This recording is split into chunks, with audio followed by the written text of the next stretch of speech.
Parang awa nyo na, gusto kong umuwi sa Pilipinas. Humahagulgol na pakiusap ng 17 taong gulang na si Cassandra sa kanyang mga magulang. 8 taon ng kanyang buhay ang ginugol niya sa Pilipinas, iyon na ang naging tahanan niya. Ngunit dahil sa isang utos ng paglipat, napilitan siyang bumalik sa lugar kung saan siya isinilang ang Amerika. Ang sumalubong sa kanya ay isang matinding pagkabigla sa kultura, pag-iisa, pambubuli, at ang kaakibat nitong kawalan ng pag-asa. Habang nagkukulong sa kanyang silidang anak, na may saradong puso at isipan, at sa gitna ng di masabing pangungulila ng kanyang asawa para sa Pilipinas, ang ama ng tahanan na si Michael ay unti-unting nararamdaman ang pagguho ng kanilang pamilya. Hanggang isang araw, isang video message mula sa kanyang mga kaibigan sa Pilipinas ang nagdala ng sinag ng pag-asa. Cassie, bumalik ka na, sumayaw tayong muli para sa ating Foundation Day. Ito na kaya ang huling pag-asa para mailigtas siya? Ang desisyon ng isang dalagita ang babago sa kapalaran ng isang buong pamilya. Ito ay isang kwentong puno ng luha at inspirasyon na naganap sa pagitan ng Amerika at Pilipinas. Nagsimula ang lahat noong isang tagsibol sa isang tahimik na suburb sa labas ng Chicago. Ang pamilya ni Cassandra ay nakatanggap ng isang utos ng paglipat patungong Maynila. Ang kanyang ama, si Michael, isang IT executive, ay binigyan ng malaking responsibilidad na pamunuan ang bagong sangay ng kanilang kumpanya sa Pilipinas. Sa simula, ang kanyang asawang si Susan ay nag-alala sa pamumuhay sa isang bansang may ibang wika at kultura, ngunit sabik din siyang harapin ang bagong hamon kasama ang kanyang pamilya. Ang pinakaalala nila ay ang kanilang 9 na taong gulang na anak na si Cassie na kailangang iwan ang kanyang pamilyar na paaralan sa Amerika para sa isang bagong kapaligiran. Nang lumapag ang eroplano sa Ninoy Aquino International Airport, ang mga bughaw na mata ni Cassie ay napuno ng mga tanawing bago sa kanya. Ang mga karatula ay nakasulat sa Tagalog at Ingles, ang maiitim na buhok ng mga dumadaang tao at ang nakakagulat na sigla ng paliparan. Habang naglalakbay sila patungong Bonifacio Global City, BGC, sakay ng taxi, namangha si Susan sa organisadong daloy ng trapiko sa loob ng modernong distrito na ibang-iba sa inaasahan niyang kaguluhan sa Maynila. Nagsimula ang kanilang bagong buhay sa isang kondo na inilaan ng kumpanya sa BGC. Si Cassie ay inilipat sa isang lokal na paaralan, ang Santa Isabel Integrated School, bago magsimula ang klase sa Hunyo. Sa unang araw ng pasukan, nanginginig ang mga kamay ni Cassie habang bitbit ang kanyang bag. Ang kanyang ginintuang buhok at mapuputing balat ay agad na nakakuha ng atensyon ng lahat. Gayunpaman, magiliw siyang ipinakilala ng kanyang guro at sinalubong siya ng masigabong palakpakan ng buong klase. Bahagyang nabawasan ang kaba ni Cassie. Nangitian siya ng katabi niyang babae at sinabing, "Hi, welcome sa klase namin." Sa unang pagkakataon ay ngumiti si Cassie sa Pilipinas. Ang mga paaralan sa Pilipinas ay may natatanging kultura na wala sa Amerika. Tuwing umaga, may flag ceremony kung saan sama-samang inaawit ng mga estudyante ang lupang hinirang at binibigkas ang panatang makabayan. Ang seremonyang ito ang nagbibigay ng disiplina at ritmo sa kanilang araw. Pagsapit ng tanghalian, ang mga nakatalagang cleaners na may dalang walis at pandakot ang siyang nangangasiwa sa kalinisan. Kapag oras na ni Cassie na maging cleaner, nakikipagtulungan siya sa kanyang mga kaklase sa paglilinis. Matapos ang lahat, sasabihin ng guro, "Okay class, let's eat," at magsisimula na silang kumain. Ang pagbabahagi na ng baon at ang pasasalamat sa pagkain ay tumatak ng malalim sa puso ni Cassie. Ang pinakanagulat sa kanya ay ang cleaning time. Pagkatapos ng klase sa hapon, lahat ng estudyante ay kukuha ng walis at basahan upang linisin ang kanilang silid-aralan at mga pasilyo. Sa Amerika, mga janitor ang gumagawa nito, ngunit sa Pilipinas, ang mga bata mismo ang gumagawa. Noong una, hindi alam ni Cassie ang gagawin, ngunit natutunan niyang gumamit ng bunot para pakintabi ng sahig. Ang pagkakaroon ng kakaibang saya at tagumpay matapos linisin ang silid-aralan kasama ang kanyang mga kaklase ay bago at makabuluhan para sa kanya. Ang konsepto ng kung ano ang ginamit mo, ikaw ang magligpit ay naging mahalaga sa kanya. Pagdating ng high school, maraming estudyante ang sumasali sa mga club. Dahil mahilig si Cassie sa pagsayaw, sumali siya sa dance troupe. Ang mga senior members ay magiliw na tinuturuan ang mga bago.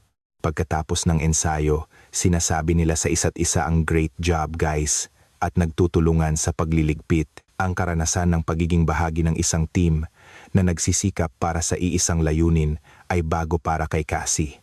Mabilis na lumipas ang panahon. 8 taon na ang nakalipas at si Cassie ay nasa senior high school na. Matatas na siyang magsalita ng Tagalog.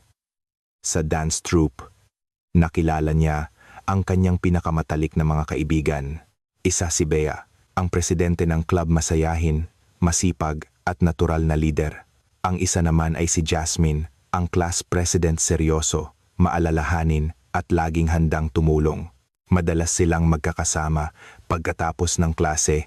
Pagkatapos ng ensayo, pupunta sila sa isang kalapit na karinderya para kumain ng merienda, gumawa ng takdang aralin at magkwentuhan. Tuwing weekend, namamasyal sila sa SM Aura o sa High Street. Sa tanghalian, magkakasama silang kumakain at nagbabahaginan ng kanilang baon na may kasamang walang katapusang tawanan. Ang paghahanda para sa Foundation Day ay lalong nagpatibay sa kanilang pagkakaibigan.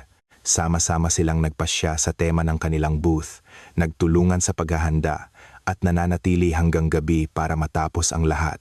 Noong gabing iyon, habang tinitingnan ang natapos nilang dekorasyon, nagyakapan silang tatlo sa sobrang tuwa. Ang sandali ng tagumpay kasama ang buong klase noong Foundation Day ay naging isang di malilimutang alaala para kay Cassie. Noong taon na iyon, naniniwala si Cassie na ang buhay niya sa Pilipinas ay magpapatuloy magpakailanman. Nag-e-ensayo sila para sa isang bagong dance routine. Kasama niya si Bea na nagpa-practice at nag-usap sila ni Jasmine na mag-aaral sa library sa weekend. Inaasahan din nilang magkakasama sila sa iisang kwarto para sa kanilang retreat. Ngunit isang gabi ng Marso, umupo ang kanyang ama na si Michael sa sala na may mabigat na ekspresyon. "Inilipat na ako pabalik sa head office sa Amerika," sabi niya. Matagumpay na naitatag ang sangay sa Pilipinas at isang mas mataas na posisyon ang naghihintay sa kanya sa Amerika. Para kay Cassie, ito ay isang malaking dagok. Sa Abril na tayo babalik sa Chicago. Ang mga salitang iyon ay gumuho sa mundo ni Cassie. Nang magpaalam siya sa kanyang mga kaibigan, hindi makapaniwala si Bea. Tahimik namang umiyak si Jasmine. Malungkot din ang kanyang mga kaklase para sa kanya. Sa huling araw niya, binigyan siya ng dance troupe ng isang album na may mga pirma. "Masaya kaming nakasama kang sumayaw, Cassie. Babalik ka ha? Friends tayo forever." Habang binabasa ang bawat mensahe, hindi mapigilan ni Cassie ang kanyang mga luha. Sinamahan siya ni Bea at Jasmine sa NAIA. Sa departure hall, mahigpit silang nagyakapan, ayaw maghiwalay. "Keep in touch tayo ha," sabi ni Bea. Walang tigil sa pagtango si Cassie. "Magkikita pa tayo ulit, diba?" tanong ni Jasmine. "Oo naman," matatag na sagot ni Cassie. Abang papalayo siya patungo sa boarding gate, kumakaway pa rin ang kanyang mga kaibigan hanggang sa siya'y mawala sa kanilang paningin. Nangako si Cassie sa kanyang sarili, "Babalik ako dito balang araw." Paglapag ng eroplano sa O'Hare Airport sa Chicago, agad na naramdaman ni Cassie ang pagkakaiba. May mga kalat na papel at bote sa sahig. Ang upuan sa banyo ay malamig at may mga tissue sa sahig, malaking kaibahan sa kalinisan ng NAIA. Maging si Susan ay napangiwi.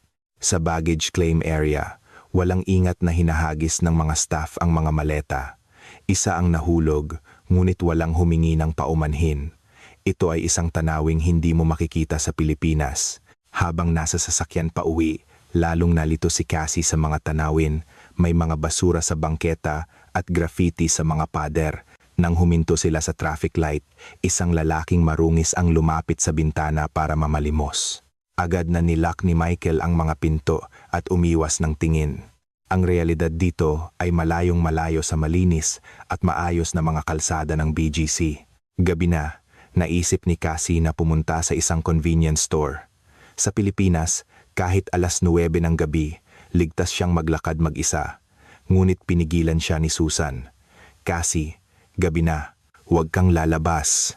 Seryoso ang mukha ng kanyang ina. "Hindi ito Pilipinas, delikado sa labas kapag gabi.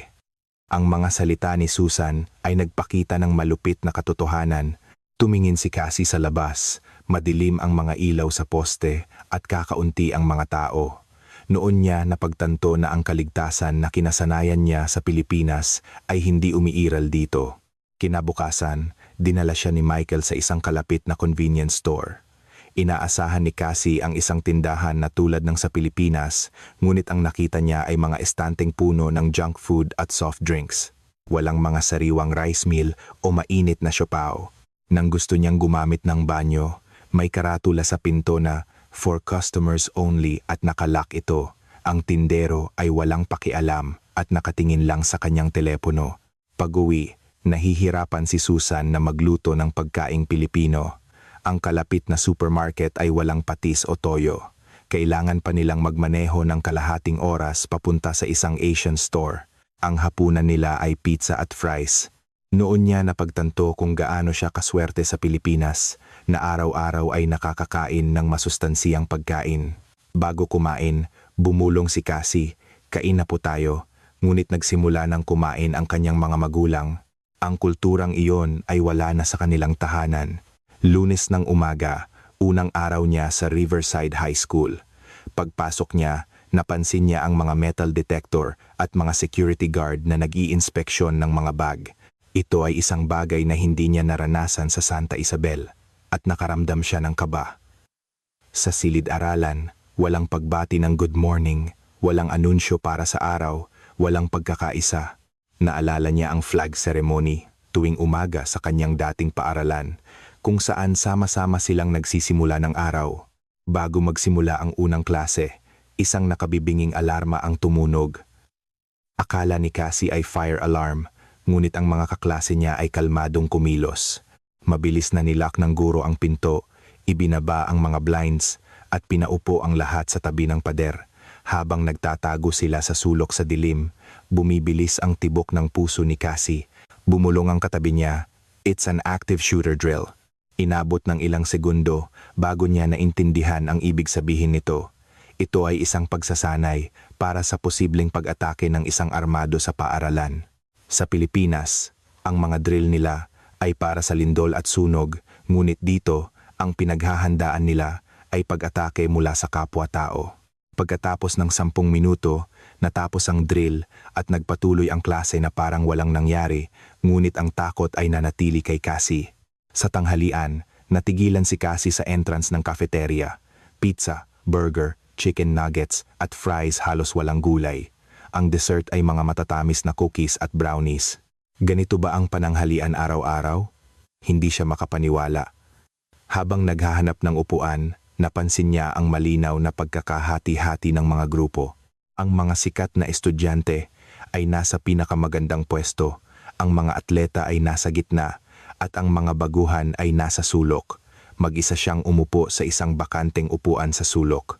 Napansin ng isang babae sa kabilang mesa ang kanyang pagdarasal bago kumain. "What are you doing? Praying?" tanong nito.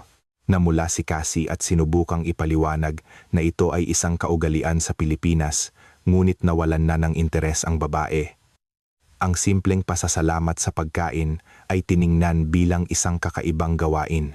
Pagkatapos ng klase, napansin ni Cassie ang mga kalat sa sahig. Pinulot niya ang mga ito, ngunit isang lalaking dumaan ang tumawa. "What are you doing?" "That's the janitor's job." Nagtawanan din ang iba.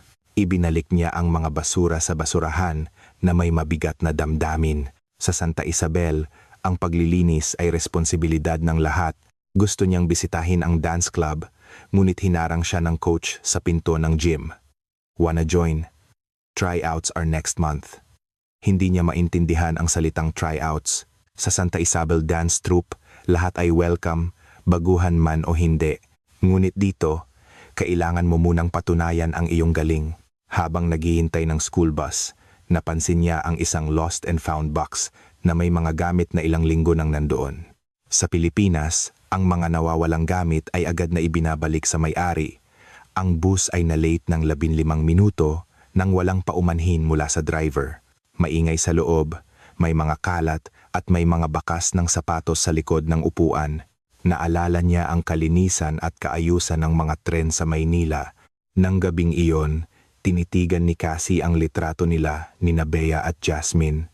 Sa isang araw pa lang, naramdaman na niya ang malaking pagkakaiba ng Pilipinas at Amerika. Ang kaligtasan, kalinisan, kaayusan, pagtutulungan at pagmamalasakit, lahat ng kinasanayan niya ay wala dito. Pinigilan niya ang kanyang mga luha at humiga. Kailangan niyang bumalik sa paaralang iyon bukas, isang katotohanang mabigat sa kanyang dibdib. Lumipas ang mga araw at lalong nahirapan si Cassie. Ang pagkain sa cafeteria ay laging pare-pareho at hindi masustansiya. Laging mag-isa siyang kumakain. Sa Pilipinas, sabay-sabay silang kumakain sa classroom, nagbabahaginan ng baon at nagtatawanan. Ang init ng pagsasamahan na iyon ay wala dito. Isang araw sa bus, may sumakay na buntis ngunit walang nag-alok ng upuan. Tumayo si Cassie at pinaupo ito. Nagulat ang buntis bago umupo. Sa Pilipinas, kapag may matanda o buntis, maraming sabay-sabay na tumatayo para mag-alok ng upuan. Nagumpisa ang pambubuli.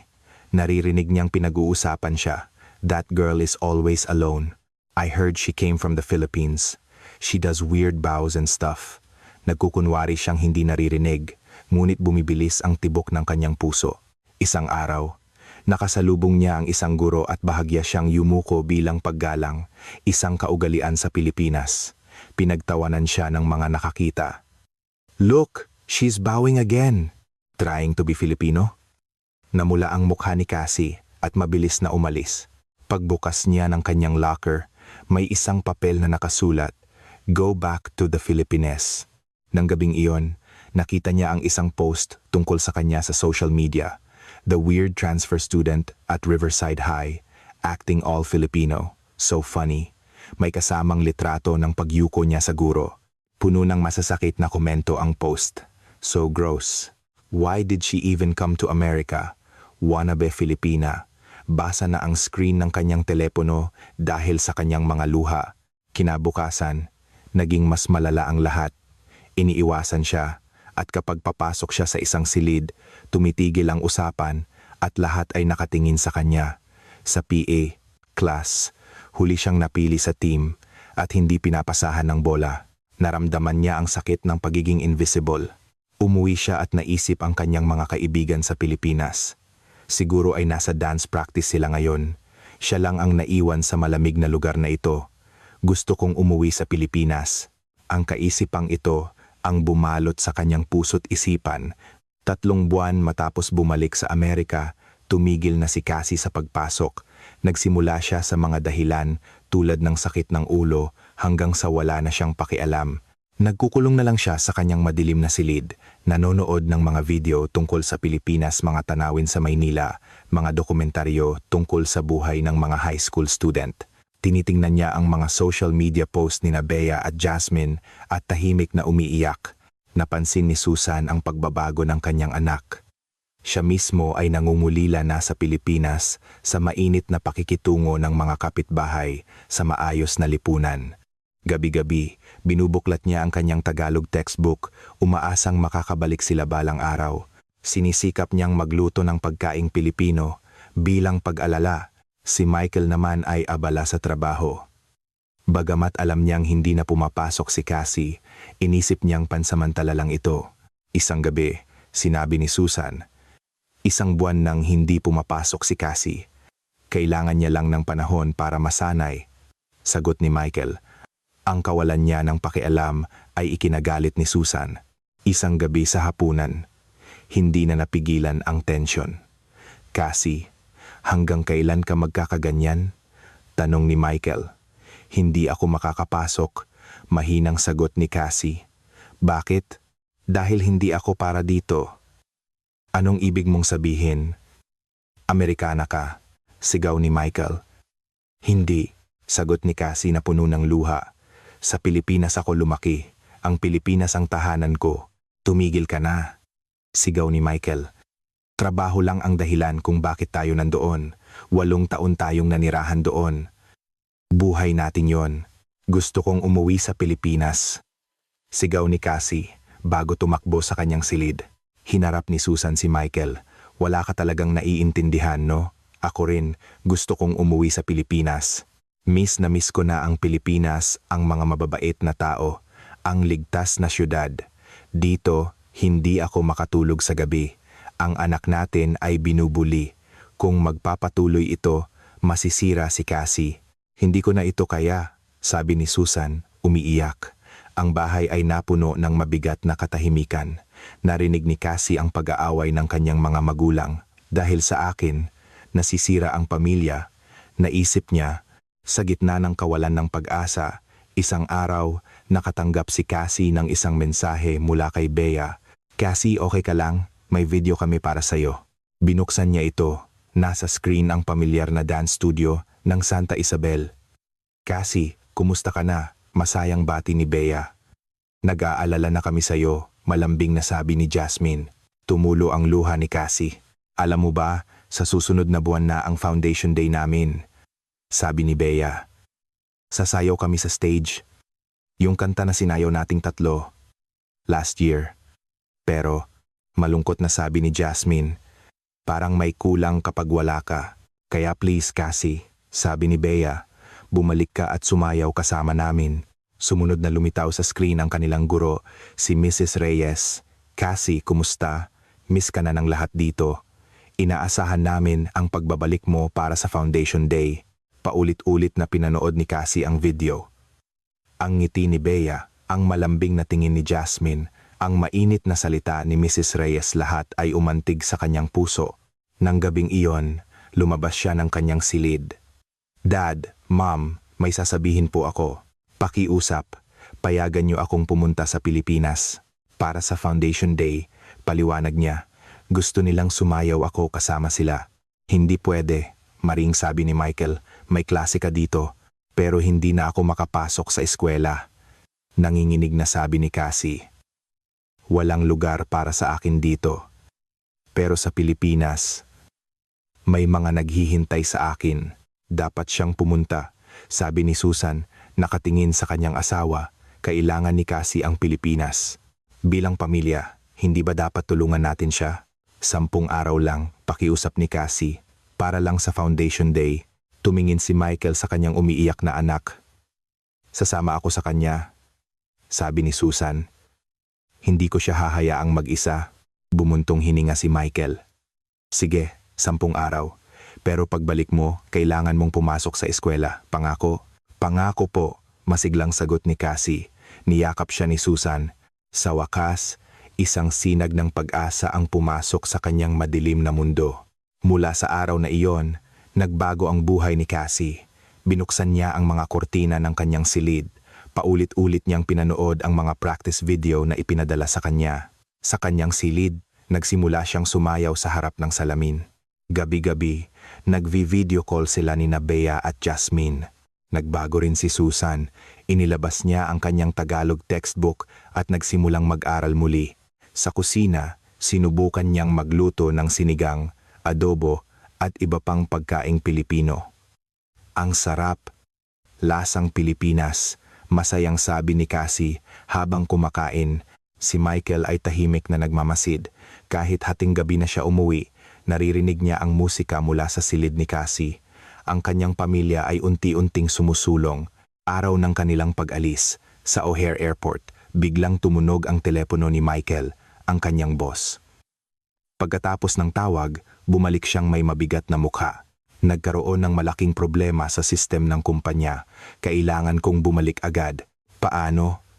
Malungkot na tanong ni Cassie. I'm sorry, sabi ni Michael. Hinawakan ang balikat ng anak. Aayusin ko ito at susunod ako agad. Hindi ko papalampasin ang Foundation Day. Pangako. Niyakap niya ang mag-ina habang sila ay papasok sa boarding gate. Noon niya napagtanto, ano nga ba ang mas mahalaga kaysa sa kaligayahan ng kanyang pamilya? Paglapag nila sa NAIA, huminga ng malalim si Cassie. Ang hangin, ang amoy, ang kalinisan ito ang Pilipinas. Sa arrival hall, nakita niya sina Bea at Jasmine na kumakaway. Cassie, tumakbo si Cassie at niyakap sila ng mahigpit. Na-miss ko kayo, umiiyak na sabi niya. Mula sa airport, sumakay sila ng Grab. Ang mga pasahero ay maayos na pumipila. Ang sasakyan ay malinis at tahimik. Ang lahat ng ito ay pamilyar at nakakapanatag. Dumaan sila sa isang 7-Eleven. Ang mga rice meal, siopaw, at sari-saring pagkain ito ang kanyang hinahanap. Gabi na nang maglakad sila papunta sa kanilang hotel. Gabi na pero may mga babae pa ring naglalakad mag-isa, sabi ni Susan. Maliwanag ang mga ilaw, may mga pulis na nagpapatrolya. Ligtas, ang kaligtasang ito ay isang bagay na labis niyang pinahalagahan. Kinabukasan, pumunta sila sa Santa Isabel. Mula sa gate, ang lahat ay pamilyar. Sinalubong sila ni Mrs. Reyes. "Welcome back, Cassie. Masaya kaming nakabalik ka." Nang hapon na iyon, pumunta siya sa dance studio. Sinalubong siya ng sigawan at yakapan. "Welcome back, Cassie." Nagsimula ang ensayo. Ngunit agad niyang naramdaman ang hirap. Isang buwan siyang mag-isang nag-ensayo. Ngunit iba pa rin kapag kasama na ang grupo. Hindi niya masabayan ang tempo. Mali ang kanyang timing. Ang kanyang mga kasama ay perpektong sumasayaw habang siya ay naiiwan. "Sorry," hingal niyang sabi. "Okay lang yan, Cassie," sabi ni Bea. "May isang linggo pa tayo, kaya natin to." Ngunit hindi nawala ang kanyang kaba. Baka ako ang nagpapabagal sa kanila. Sa mga sumunod na araw, puspusan ang ensayo. Paulit-ulit siyang nagkakamali. Sa sobrang pagod, minsan ay natutumba siya. "Sorry, pahinga lang ako sandali," sabi niya, habang pinipigilan ng luha. "Baka ito na ang hangganan ko." Lumapit si Jasmine na may dalang tubig. "Cassie, naaalala mo ba noong competition natin last year? Ganyan din ako, pero ikaw ang nag-encourage sa akin. Sabi mo, kaya mo yan, Jasmine. Ngayon, ako naman ang magsasabi sa'yo, kaya mo ya, Cassie." Ang mga salitang iyon ay nagbigay sa kanya ng lakas. Nagsimulang magbago ang lahat. Unti-unti nang naaalala ng kanyang katawan ang mga galaw. Naging mas swabe na ang kanyang pagsayaw. Isang araw, sa wakas ay natapos niya ang buong routine ng walang mali. Naghiyawan ang lahat. "Ang galing mo, Cassie." Niyakap siya ni Bea. Umiyak si Cassie sa tuwa. "Nagawa ko. Nakasayaw ako kasama nila." Sa huling araw ng ensayo, perpekto na ang lahat. Ang kanilang mga galaw, ekspresyon, at timing ay sabay-sabay. "Perfect," sigaw ni Bea. Nagyakapan silang lahat sa isang sulok. Tahimik na nanonood si Susan, umiiyak sa tuwa. Ang kanyang anak ay masaya at nagniningning. Ito ang Cassie na nawala sa Amerika. Dumating ang umaga ng Foundation Day. Ang buong paaralan ay puno ng buhay at sigla. Sa backstage, kinakabahan si Cassie, ngunit puno rin ng pananabik. "Okay guys," sabi ni Bea, "ibigay natin ang lahat. Let's enjoy this." Nag-umpisa ang musika. Ang mga ilaw ay tumutok sa kanila. Si Cassie ay nasa gitna, sumasayaw ng may ngiti sa kanyang mga labi. Wala nang kaba, tanging purong saya. Siya at ang kanyang mga kasama ay iisa, nag-e-enjoy sa bawat sandali sa entablado. Ang mga palakpak at hiyawan ng mga manonood ay umalingaw-ngaw. Sa audience, umiiyak si Susan habang nagvi-video. At sa likuran, tahimik na nakaupo si Michael. Dumating siya noong nakaraang gabi, nang walang pasabi, namangha siya sa kanyang nakikita. Ang kanyang anak na dating malungkot at walang pag-asa ay nagniningning ngayon. Natapos ang kanilang performance sa isang perpektong pose. Pagkatapos ng ilang sandali ng katahimikan, isang malakas na palakpakan ang yumanig sa buong lugar. Sa backstage, agad siyang niyakap ni Bea at Jasmine. "Ang galing." Tumakbo si Susan papalapit. "Cassie, you were amazing." Nagyakapan ang mag-ina. "Ang galing ng sayaw mo." Isang pamilyar na boses ang narinig ni Cassie. Paglingon niya, nandoon si Michael. "Dad," gulat na sabi ni Cassie. "Hindi ko pwedeng palampasin ang mahalagang araw ng anak ko," ngiting sabi ni Michael. Niyakap ni Cassie ang kanyang ama. "Salamat po." Nang gabing iyon, sa kanilang hotel, nagsalita si Michael. "Cassie, Susan, nagdesisyon na ako. Hihilingin ko sa kumpanya na ilipat ako pabalik sa Pilipinas." "Talaga?" Hindi makapaniwalang tanong ni Susan. "Oo. Nakita ko na. Dito kabilang si Cassie," sabi ni Michael. Nakatingin sa anak. Kailan ko huling nakita ang ganyang kasayang ngiti sa mukha mo? Umiyak si Cassie sa tuwa. Pero, Dad, ang trabaho mo, may mas mahalaga pa sa trabaho, mariing sabi ni Michael. Ang kaligayahan ng pamilya. Siguro, huli ko na itong naintindihan. Nagyakapan silang tatlo. Matapos ang mahabang paghihirap, sa wakas ay natagpuan nila ang sagot. Makalipas ang 6 na buwan, ang pamilya ay bumalik na sa Maynila. Naaprubahan ang paglipat ni Michael. Si Cassie ay bumalik na sa Santa Isabel, namumuhay sa buhay na kanyang pinapangarap. Muli niyang suot ang kanyang uniforme. Pagkatapos ng klase, nag-aaral sila sa library, kasama na siya sa usapan at tawanan. Tuwing tanghalian, sama-sama silang kumakain ng baon. Pagkatapos ng klase, didiretso siya sa dance studio kung saan naghihintay sina Bea at Jasmine. Cassie, ang tagal mo, biro ni Bea. Sorry, kinausap ko lang si Ma'am. Nagsisimula ang ensayo. Ang saya ng pagsasayaw, kasama ang mga kaibigan, ang pagpapawis para sa iisang layunin nito, ang lahat ng hinahanap ni Cassie. Pag-uwi niya, naghahanda na ng hapunan si Susan. Welcome back. Dumating na rin si Michael mula sa trabaho. I'm home. Kompleto silang kumakain ng hapunan. Puno ng pagkaing Pilipino ang mesa. Kain na tayo, sabi ni Susan. Pagkatapos ng hapunan, gumagawa ng takdang aralin si Cassie sa kanyang silid. Sa labas ng bintana ay ang tahimik na gabi ng BGC. Ang ligtas, maayos, at mainit na lipunan. Tumunog ang kanyang telepono. Isang mensahe mula kay Bea. Galingan natin bukas ha? Ngumiti si Cassie at nag-reply. Oo naman, excited na ako. Ang pagiging kabilang ay isang pagpili. Ang lugar kung saan ka isinilang ay hindi laging ang iyong nag-iisang tahanan. Kung nasaan ang iyong puso, kung saan mo nararamdaman na ikaw ay tunay na ikaw iyon ang tunay na tahanan. Tumingin si Cassie sa labas at bumulong, Pilipinas, nakauwi na ako. Puno ng pag-asa para sa kinabukasan, siya ay natulog. Ang bagong kabanata ng kanilang pamilya ay nagsisimula pa lang